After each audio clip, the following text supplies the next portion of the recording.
Imaginez une entreprise née au XIXe siècle, à l'époque de la machine à vapeur, et qui, aujourd'hui, est devenue l'une des clés de voûte de l'intelligence artificielle et de la tech mondiale. Non, ce n'est pas une start-up de la Silicon Valley. C'est un géant français. Sans elle, vos data centers surchauffent et la transition énergétique s'arrête. Aujourd'hui, on décortique la stratégie de Schneider Electric, ou comment passer de la vieille industrie à une machine à cache technologique. Bienvenue sur la chaîne. Pour comprendre Schneider Electric en 2025, oubliez tout de suite l'image du simple fabricant de disjoncteurs. L'entreprise, basée historiquement à Rueil-Malmaison, est devenue un monstre à 3 têtes pilotées simultanément depuis Paris, Boston et Hong Kong. Mais comment font-ils pour tenir tête à des colosses comme Siemens ou General Electric?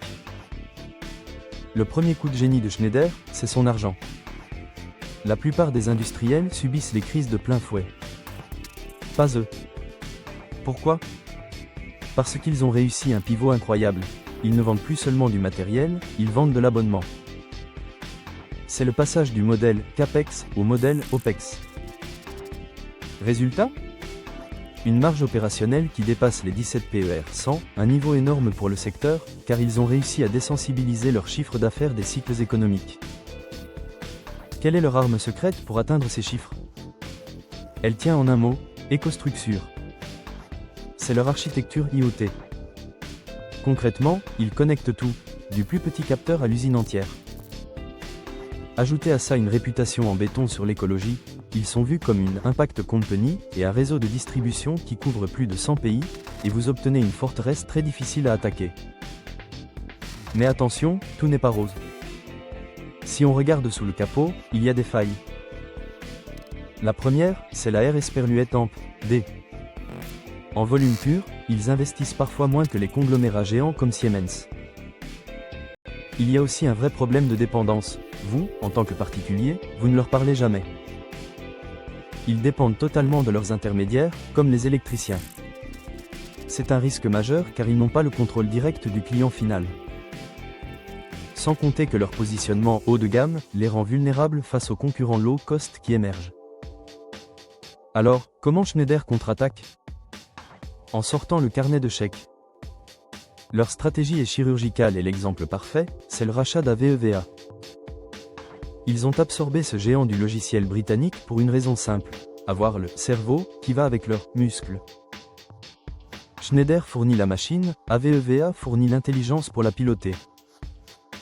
Ils sont en train de devenir une boîte de logiciels, ni plus, ni moins.